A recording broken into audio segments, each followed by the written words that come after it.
we will start our 16th session. We are starting with Yog Vashisht.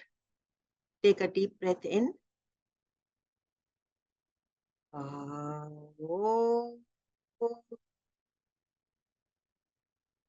Asato ma satgamaya tamaso ma jyotirgamaya mrityorma amritam gamaya. Om Shanti Shanti Shanti.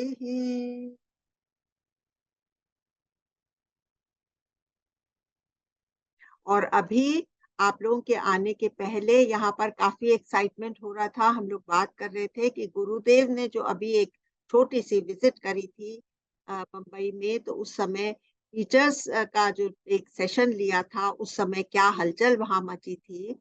तो वो ही हलचल हम लोगों के भी हृदय में मची थी जब हमको ये खबर मिली कि गुरुदेव मुंबई आ रहे हैं। और उस उपलक्ष्य पर कुछ शब्द लिखे गए थे जो मुझे गुरुदेव के साथ सामने पढ़ने का सौभाग्य भी मिला था, तो वो मैं आपके साथ शेयर करना चाहती हूँ। तो देखिए, बात ऐसी है ना कि हम लोग इतने जन्मों से इधर उधर भटक रहे हैं, फिर रहे हैं। जन्म जन्म भर मत फिरो, मिटो न यम का त्रास।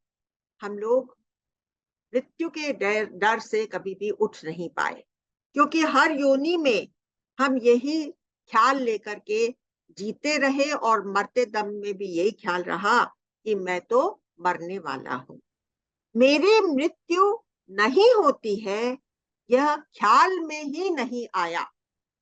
इसलिए गुरु की इंपॉर्टेंस है। तो ये जो मैंने शब्द लिखे हैं, ये उस गुरु को समर्पित हैं जिनके आने से हम लोग सबके हृदय में इतनी बड़ी हलचल मच गई थी। तो मैं आपको सुनाती हूँ।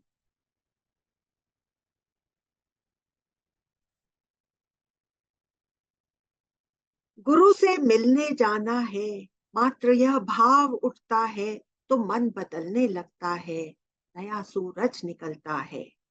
गुरु की छाया पड़ती है, मात्र कुछ दूरी घटती है, जीवन नई करवट लेता है, भ्रमों से ऊपर उठता है। गुरु का दर्शन होता है, कर्मों की कड़ियां कटती हैं, जन्मों का मैल मिटता है, सुनहरा भानु उगता है, सुनहरा भाग्य जगता है। गुरु के पांव पड़ते हैं, भक्ति अंकुरित होती है, तो अब मैं नहीं रहती है, ज्ञान पुष्पों से सजती है।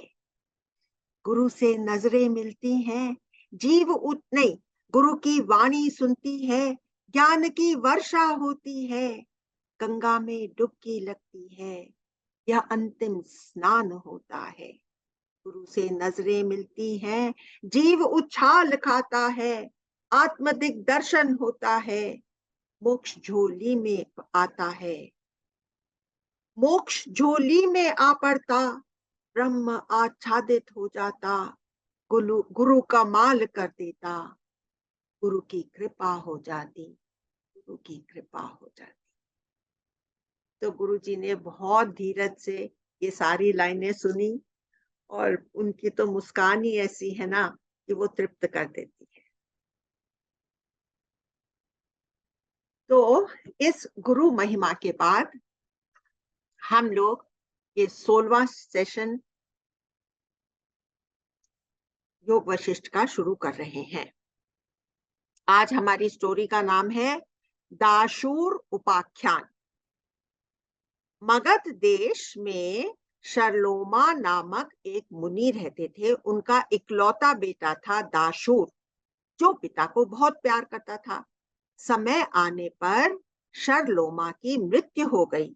दाशूर बहुत दुखी हुआ, आंसू ही नहीं रुक रहे थे। वन देवी को उसके ऊपर करुणा आ गई, उसके पास गई और अदृश्य रहते हुए उन्होंने पूछा। तो इस देवी ने दो तो सवाल पूछे और 3 उसको पॉइंटर्स दिए। तो पहले मैं 2 सवाल जो वन देवी ने दाशूर से पूछे थे, वो मैं आपको बताती हूँ। क्यों यह शोक में तुम डूबे हुए हो? पहला सवाल। दूसरा, क्या तुझ पर कुछ ऐसा आ पड़ा है जो दूसरों पर नहीं आ जाता? अब उसके पॉइंटर सुनिए। संसार का यह अटल नियम है, जो पैदा होता है वो कुछ दिन में मर जाता ही है। ब्रह्मा तक एक दिन नाश हो जाता है। दूसरा पॉइंटर, रोना धोना बच्चों का काम है। तुम एक तपस्वी के पुत्र हो। और तीसरा पॉइंटर, जीवन के ध्येय की तरफ बढ़ो। दाशूर को होश आ गया। पिता की मृत्यु पर शोक करना व्यर्थ है। मुझे अपने जीवन को सुधारना चाहिए। तो उसने तप करने का निश्चय करा।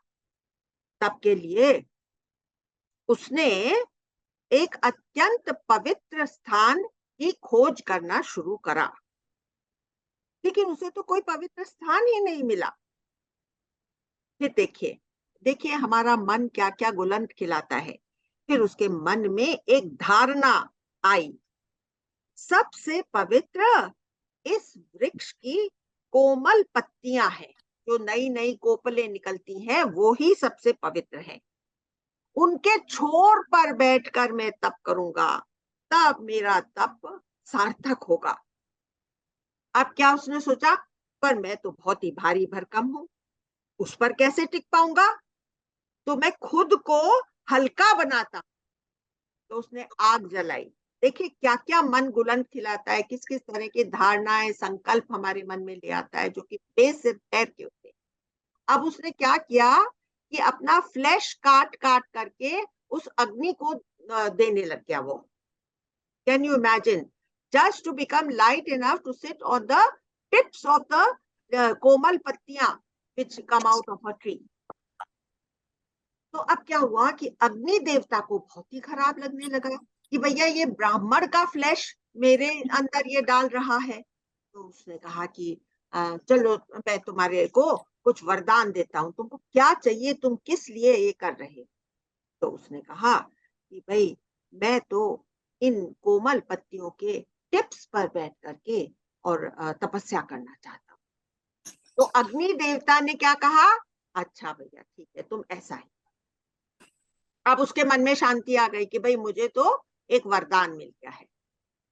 अब उसने क्या किया, mentally he parked himself there, physically not, mentally he parked on the tips of the leaves and from there he performed the यज्ञास। तो वो नीचे बैठा हुआ था, mentally he was parked on the leaves and he performed mentally which यज्ञास, the Ashwamedha yagya, the नरमेध यज्ञ and the Gomedha यज्ञ। तीनों वहां पर से बैठ करके उसने मेंटली कर डाले। इसमें बहुत समय बीत गया, पर उनको आत्मज्ञान प्राप्त नहीं हुआ। ये चीज का ध्यान करिए, कितनी भी कर्म क्रिया कांड कुछ भी करेंगे, हमको आत्मज्ञान केवल ब्रह्म विद्या से मिले। तो पर इससे क्या हुआ, एक फायदा जरूर हुआ कि उसका जो अंतःकरण है वो इतना पवित्र हो गया कि वो अपनी आत्मा का चिंतन कर सका। उसके मन से सारी दुनियादारी निकल गई, वो भगवान के भाव में रम गया। अंतःकरण इतना पवित्र हो गया कि वो आत्मा के स्वरूप का विचार करने में समर्थ हो गए। आखिर उन्हें आत्मज्ञान प्राप्त हुआ। अब देखिए, विचार करने से, कॉन्टेम्पलेशन से उसको आत्मज्ञान प्राप्त हो गया और वे जीवन मुक्त हो बिना शोक और मोह के आनंद से उस वन में विचरने लगे। ठीक है। अब क्या हुआ, एक दिन ऐसा आया जब एक वन देवी उनके सामने आकर रोने लगी। ये दूसरी कोई वन देवी, पहली वाली वन देवी तो बड़ी इवॉल्व थी, ये दूसरी एक नन्ही मुन्नी वन देवी थी। हे मुने, आपको सब प्रकार की सिद्धियां प्राप्त है, आप मेरे दुख दूर करिए। तो वो आगे बोली, चैत्र शुक्ल पक्ष की त्रयोदशी, मतलब चैत्र मतलब अप्रैल का महीना, चैत्र, और शुक्ल पक्ष मतलब the 15 days of the ascending moon, और उसमें त्रयोदशी का मतलब 13वीं।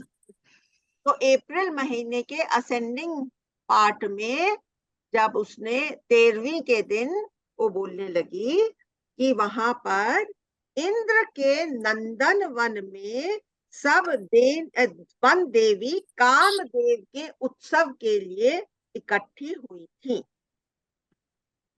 सबके पास उनके उनके बच्चे थे, पर मेरे को तो कोई संतान ही नहीं है। यह बात मुझे बहुत ही खटक रही थी। आप मुझे एक पुत्र प्रदान कर दीजिए, नहीं तो मैं अग्नि में प्रवेश कर जाऊंगी। उसने तो अल्टीमेटम दे दिया, ब्लैकमेल करना शुरू कर दिया।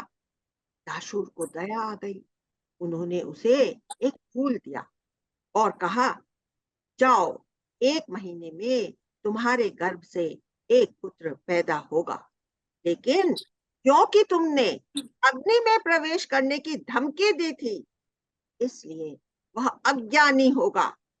सांसारिक विद्याएं सब आएंगी, पर आत्मज्ञान तब ही होगा जब वह किसी ब्रह्म ज्ञानी का उपदेश सुनेगा। वन देवी खुश होकर घर चली गई, उसे पुत्र पैदा हो गया और बहुत उसको खुशी हुई। उसने अच्छी तरह से उसका लालन पालन कर लिया और बहुत सी कलाएं और विद्याएं उसको पढ़ाई। जब वह 10 साल का हो गया तो वह उसे दाशूर के पास ले आई और अनुनय विनय के साथ प्रार्थना की कि उसे वे आत्मज्ञान की विद्या प्रदान करें। Now through a lot of parables, बहुत स्टोरीज, जैसे हम लोग बहुत सी स्टोरियां सुन रहे हैं योग वशिष्ठ में, बहुत सी स्टोरीज के द्वारा उन्होंने ब्रह्म विद्या उस नन्हे मुन्ने 10 साल के बालक को समझाई। सो अब ये तो कहानी, और फिर उसको ब्रह्म विद्या उस बालक को भी प्राप्त हो गई। अब पूरी की पूरी प्राप्त हुई नहीं 10 साल के बच्चे को, ये मैं नहीं कह सकती, लेकिन उसने ब्रह्म विद्या सुनी। अब क्या हुआ, अब देखिए, there is a twist in the story. So now it doesn't remain a story, and Vashishtha brings it to a personal level. What does Vashishtha say? उसने कहा, वशिष्ठ ने कहा कि जब मैं एक बार सूक्ष्म शरीर में आकाश मार्ग से गंगा स्नान के लिए इस प्रदेश के ऊपर से जा रहा था, तो मैंने दाशूर का उपदेश सुना था। See how he has brought it to a personal level. वे कह रहे थे, अब ये बहुत इंपॉर्टेंट बात है जो वशिष्ठ के कानों में पड़ी, दाशूर उस छोटे बालक को सुना रहे। वे कह रहे थे, सारा जग संकल्प का प्रसार है, संकल्प ही सारे पदार्थों को पैदा करता है। यह सारा संसार भी चिदाकाश के शुद्ध संकल्प से पैदा हुआ है और उसमें ही एक दिन लय हो जाएगा। तो हम लोग अगर ये शुद्ध संकल्प अपने साथ रखेंगे कि I am not the body, तो मेरा तो कभी जन्म हुआ ही नहीं, मैं आदिकाल से चलता आ रहा हूं। तो जब ये मेरे हृदय में संकल्प रहेगा, तो मौत के समय में भी यही थॉट रहेगा और मैं जन्म मरण के चक्कर से निकल जाऊंगा। In a tangent I will be out, I will take a tangential route and put myself outside this जन्म मरण का चक्कर। और यहाँ पर गुरु का महत्व है, क्योंकि जब ब्रह्म ज्ञानी के मुख से हम लोग सुनते हैं, तब हमारे ऊपर उसका बहुत बड़ा असर होता है, जैसा कि मैंने अपने शब्दों में भी दर्शाया था। ठीक है। तो आज इसके साथ में हमारा योग वशिष्ठ का पाठ जो है वो पूरा हुआ। 16th सेशन है और 16th ये उपाख्यान है। So now we have matched the 16th with the 16th. Okay.